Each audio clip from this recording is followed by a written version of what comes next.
to the same thing. Infiltrating the village had been a snap. A quick bit of high-altitude flying had gotten them over the walls, and unlike the hidden leaf, the hidden sand had no barrier seal to detect intruders. Sasori's spy network had come through once again, and Naruto jumped off of the bird as they passed over the walls. Hopefully right after the guard changed shifts for the night to give Deidara as much time as possible. The ninja watching the skies had been few, and were easily dispatched with several precision bombs. Deidara assumed that any fight that involved her, fighting a cage or not, would draw the attention of the entire village. Not really seeing a need for subtlety, she rarely did, Deidara decided to throw down the gauntlet by bombing the cage's mansion. Before her small flock of exploding geese could make contact with the building however, the wall they were aimed at seemingly came off and engulfed her art. The explosions came out more as dull thuds, instead of the destructive sledgehammers they were supposed to be. Deidara looked away from her failed bombing attempt and was surprised to see a red-haired teenager standing opposite her on a floating platform of sand. The boy could only be the cage, or some boy who matched the target exactly and had stolen the cage hat. Looking at it closer, it was a stupid hat. Deidara would give the most basic right to be transformed into art though. It was a right she extended to everything. Except jinchuriki, she had to take those alive. Deidara was taken from her mental meandering by the large stream of sand that shot towards her from the mass of grains in front of the cage. As she absent-mindedly sent her hawk into a steep dive to avoid it, she continued thinking about the kid she was supposed to capture, and later kill. He was quite the looker, but she was out of his league anyway, in more ways than one. It would still be a shame to rob him from the girls of his village.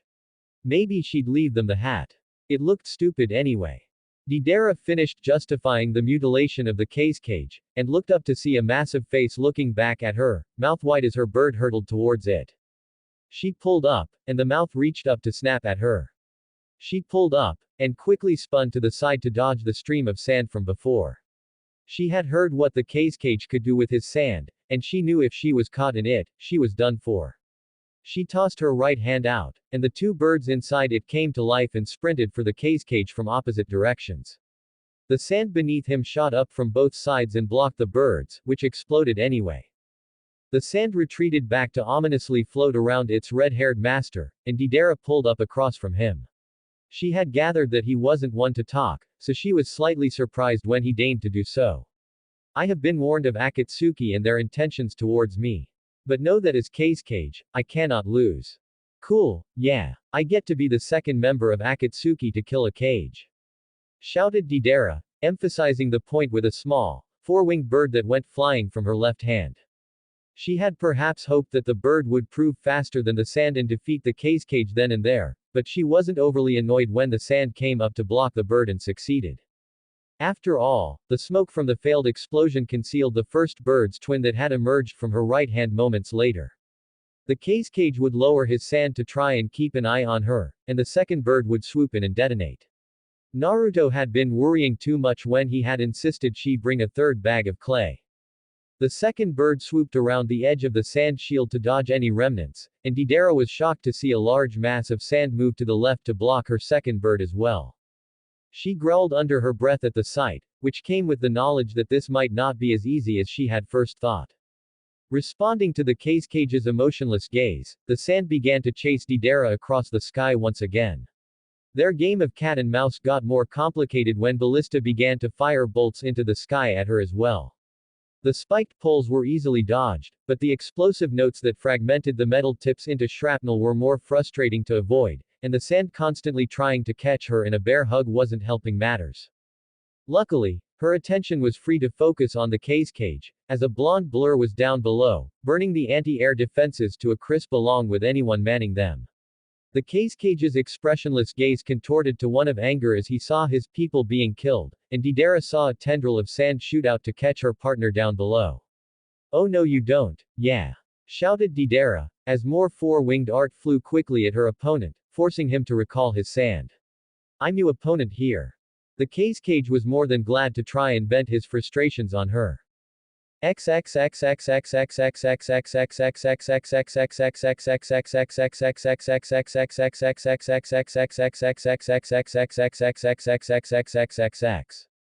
Naruto had decided to spare Deidara some clay and trouble by destroying the ballista that had been firing at her in the sky. Apparently, the Kage could fly, though Naruto had faith that Deidara could handle it. That faith wouldn't stop him from coating the ballista in a healthy amount of oil, followed by an unhealthy amount of flames. He had already finished preparing the surprise for anyone who decided to follow them out of the village. Unfortunately, his arson and murder had drawn the attention of several ninja in the area. He wasn't overly worried about killing them, but he had hoped to take a break and store up chakra for the sealing later. He still had no clue how Akatsuki planned to seal the tailed beasts, but he was sure that it would require chakra. Chakra he would have to waste on the three ninja before him. One was wearing a Jonin flak jacket from the hidden sand, and had half of his face covered by some sort of drape. The other male was strange. Whatever idiot decided to wear all black and carry 3 heavy scrolls in the desert deserved to be congratulated for surviving this long. He wouldn't be surviving much longer. The third was the only girl of the group, and had her straw blonde hair done up in what appeared to be 4 different ponytails. Her large war fan told all that she was a large area wind jutsu user. The 3 monsters that came out of the stupid one's scrolls were similar to Sasori's puppets, and Naruto finally understood his ridiculous get-up. It was still stupid, but the puppet user was apparently supposed to be some sort of bunraku puppeteer. The 3 looked around the flaming rooftops where Naruto had loosed his devastation in horror, before focusing on the cause in anger. The first to attack was the girl, swinging her fan in a wide arc. The sweep sent out a wave of slicing air, but the blades were so dispersed and weak that Naruto was just able to stand there and take it like a gentle breeze. The second to move was the idiot, or more specifically his puppets. The 2 human-shaped ones shot forward, clacking the whole way in a manner that rather made Naruto want to smash them to bits. After circling him pointlessly, they loosed a barrage of Senbon and Kunai which, while no doubt poisoned and lethal, bounced off Naruto like he was a brick wall. One of the puppets sprouted 6 arms and moved to attack with blades that emerged from the inside of the arms. Naruto sensed the other puppet come up behind him, chest cavity open wide to swallow him whole, and smashed the worthless puppet to pieces with a single punch backwards. The first puppet caught him in bear hug, but the blades all shattered harmlessly. The puppet quickly went the way of the first, but the pieces floated back together in front of the puppeteer.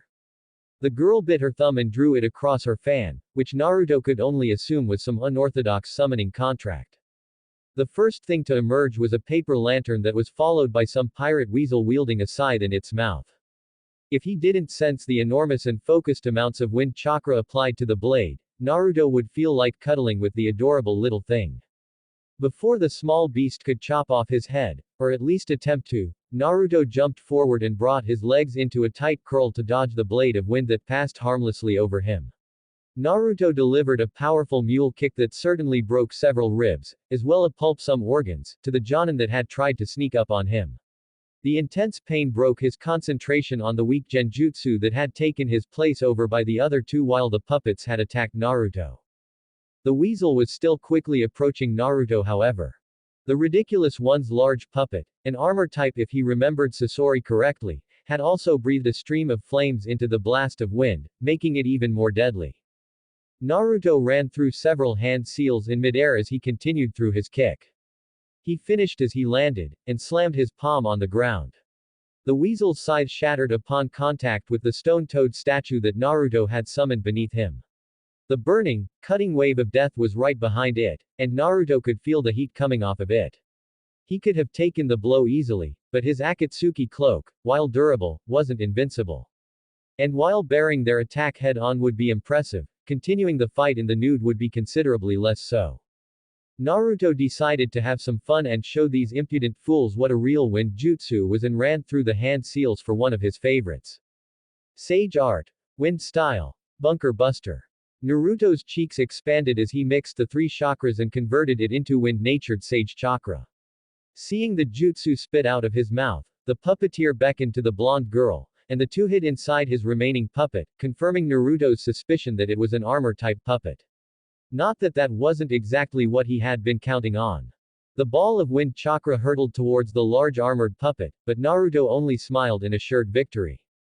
The Bunker Buster was a jutsu he had developed specifically for destroying enemies in enclosed spaces that were thought to be safe. The jutsu performed its function perfectly, as it punched a hole clean through the metal shield to enter the safe area. Naruto appreciated the reaction time of the two inside, as the wind hadn't even fully penetrated the armor before it opened and the two started to jump out. It was quick, but ultimately useless. The second stage of the jutsu activated then, expanding rapidly and violently, theoretically crushing everything inside the bunker against the very walls that were supposed to keep them safe. It was a technique designed for small spaces, so the open air made it far less lethal, and in reality it only stunned the two Jonin and sent them flying. Naruto resolved to finish the job and head back to the rendezvous with Deidara. After all, the other members of Akatsuki would no doubt be moving in on their targets. Naruto was looking forward to interrupting them with news of their junior's success. Naruto even planned to tell Sasori to hurry up with his own capture, and maybe throw in an art comment, just to piss off the puppeteer.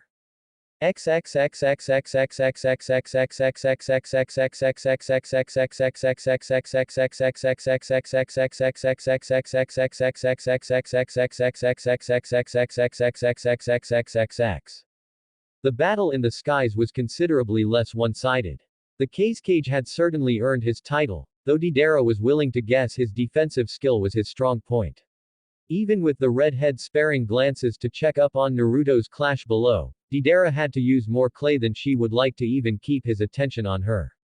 And he had still blocked every single one. It was like the sand moved of its own accord to protect him. That last thought gave Deidara an idea. An awful idea. Deidara got a wonderful, awful idea. She had been focusing on the Kakashi as her opponent, but if the sand was autonomous, the sand was her real opponent. The Kakashi just controlled it. And if he could get it to hang around him and block her bombs, he was the only who could get it away from himself. She continued the complex aerial maneuvers that had kept her out of the realm of certain death as she prepared a lot of smaller clay birds. She loosed the bombs, and the Kakashi's sand pulled up around him, but suddenly stopped when he saw where the birds were headed. The Kakashi's eyes widened in fear, not for himself, but for the innocent spectators that were Deidara's real targets this time. He was forced to rely on a large amount of sand from the desert ground to prevent the explosions from leveling a good portion of the city. To Deidara's eternal ire, the sand still had enough speed left to block the four-winged bird that she had sent straight at the cage. But the sand had definitely been sluggish. She just needed to take more of his concentration. As much as she hated to resort to such extreme measures, it would appear she would have to bring out the big art. Guess you value their lives pretty highly. Deidara shouted over to the cage, who glowered in return. Unperturbed, Deidara continued to bait the cage. Let's see if you value their lives above yours. Deidara pulled out one of her pre-made sculptures, a bell-shaped masterpiece, adorned with wings and face of artistic despair. Realistic. Not at all. True art. It would be in a moment. The already large sculpture grew to enormous proportions on its descent to the middle of the village when Deidara made the first seal. The second seal was the signal to detonate. The cage lifted his arms sharply into the sky as the large mass of art Deidara had affectionately dubbed C3 exploded into a brilliant ball of flaming death. The brilliant light was blinding to Deidara's uncovered eye, but her eye scope easily filtered the light, allowing her to use the distracting explosion to launch her second, smaller and faster, piece of art at the cage. If he hadn't used his sand to block the massive bomb below, Deidara had no illusions that her most recent bomb would have no luck at all.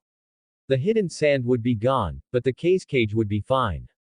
But if there was one thing she had learned as the Tsuchikage's apprentice, other than the fact that old people didn't understand art, it was that the village came first. Her suspicions were confirmed as she heard her bird exploded against within a foot of the cage's chest, blocked by only a few grains of sand. The light faded, and Deidara could better see the massive shield of sand that the cage had used to completely block her C3. She looked over at the redhead to make sure he was out of it before moving in to capture him. Deidara was shocked to see him not only airborne, but clinging to consciousness and trying to manipulate his sand again.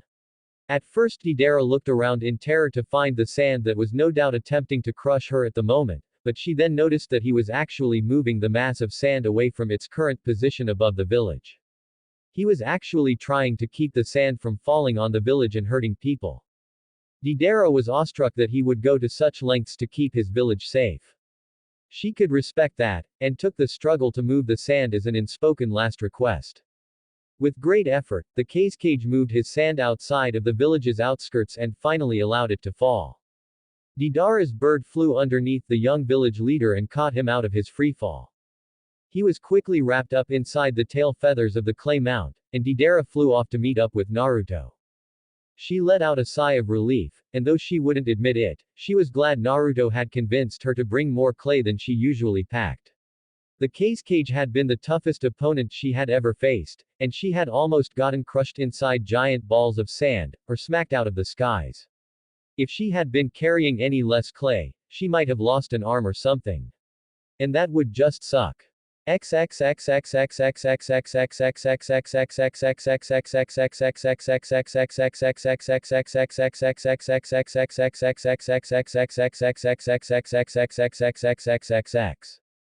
Hidan stood above his latest tribute, a man who apparently had a rather large bounty on his head. He still had a regular amount of blood though. Hidan had checked. It wasn't like Kakuzu needed the blood to cash in his bounty. Need I remind you that the quarry has to be recognizable for me to get my money? Speak of the devil and he shall berate your methods of killing. Kakuzu was Hidan's opposite in every way but one, and it was because of that one thing they had been paired together. While Kakuzu was covered head to toe, minus an opening for his eyes, Hidan went shirtless and wore his Akatsuki cloak halfway unbuttoned. Kakuzu was economical in every movement he made, never doing more than was necessary to get his money. Hidan killed for the fun of it, or the religious significance if you were to listen to him, and preferred to drag out the kill for the maximum pain possible. Ah, fuck off. I killed him, not you, so don't go bitching about how long it took, swore Hidan.